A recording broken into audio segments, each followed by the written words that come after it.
Hey mechanics friends, over the years I've had many questions on how I make stress versus strain plots and how I determine the modulus of elasticity as well as the yield stress. So I'm going to give you a few tips and tricks on how I do it. So we're basically going to work with a stress strain curve, and we're going to change the scale of the plot a little bit. We'll use a linear regression line, a best fit linear line, through a portion of the data to get the modulus of elasticity, and then we'll also see how we can plot that on the same graph at the 0.2% offset using that method to come up with the yield stress and identify those particular parameters. So in this video, you should come away with being able to determine the modulus of elasticity for a test sample and also determine the yield stress for that sample using the 0.2% offset method. I hope you enjoy. To determine the yield stress and the modulus of elasticity, I will first create a copy of the plot of the entire stress strain curve.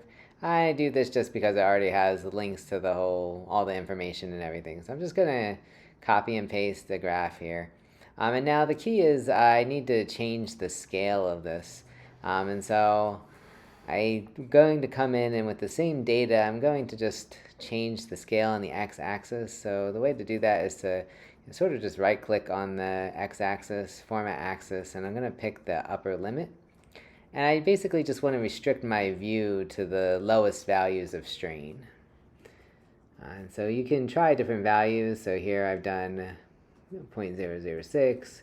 I'm not too happy with that, so I go out to about 0.01, 0.012, 14, and I get it till roughly I could see, the yield, some good actions, the end of the elastic range, and where we first reach the proportional limit, and then on to yielding.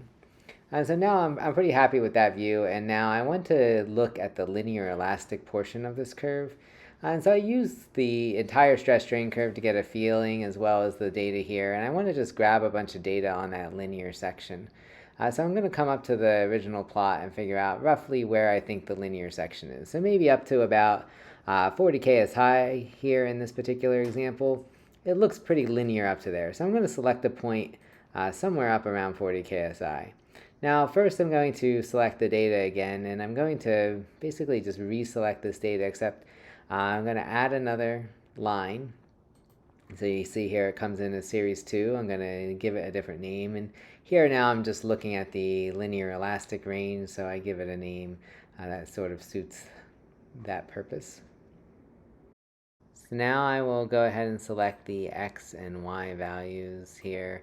So strain is on the x-axis and stress on the y-axis, and I'm going to select data down to about 40 KSI for this particular example, because that's what I deemed was where we really started to see a deviation from that linear behavior.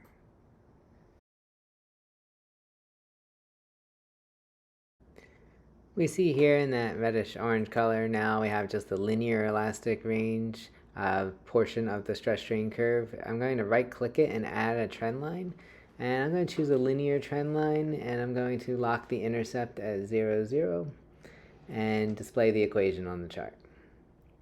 And so this puts a linear best fit line through this portion of the data, which is going to give us best we can a approximation of the linear elastic range. And then the slope now is going to be our modulus of elasticity, or the slope of the curve through that section.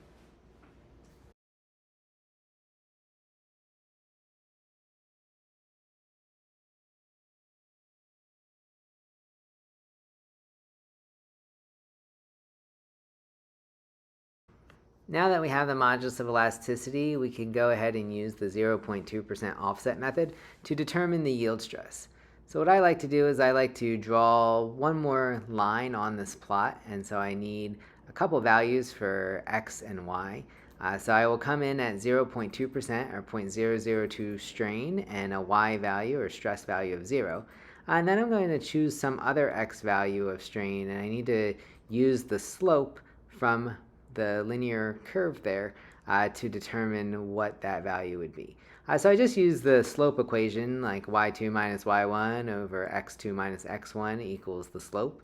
And because I have values for x2, x1, and y1, and the slope, I can back calculate y2, which is going to be the y value at different values of x.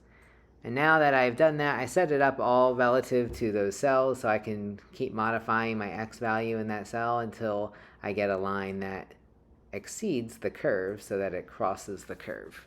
And you can see here now I have a nice straight line that crosses my stress strain plot and is parallel to the modulus of elasticity and intersects the x-axis at 0.002. Now graphically, the yield stress is where this now parallel line crosses the stress strain plot. So I'm going to go ahead and put in a straight line across. To make sure it's straight, I hold shift as I drew that line. So I did an insert line, and then I held shift to make sure it stayed horizontal in the graph. And you can see it looks like it's about 53 KSI. Now I want to get a little bit more accurate than that. So if I come in and I zoom in on my plot, I can actually select the data curve, and if you hover, you can see what the x, y values for the curve are nearest this point. So you see that really maybe this is closer to 53.5 KSI, so I updated accordingly. I added a little text box here so that you can see that the yield stress is 53.5 KSI, so that just makes my plot look a little bit neater. That's all I got, so hopefully you found that helpful, and good luck.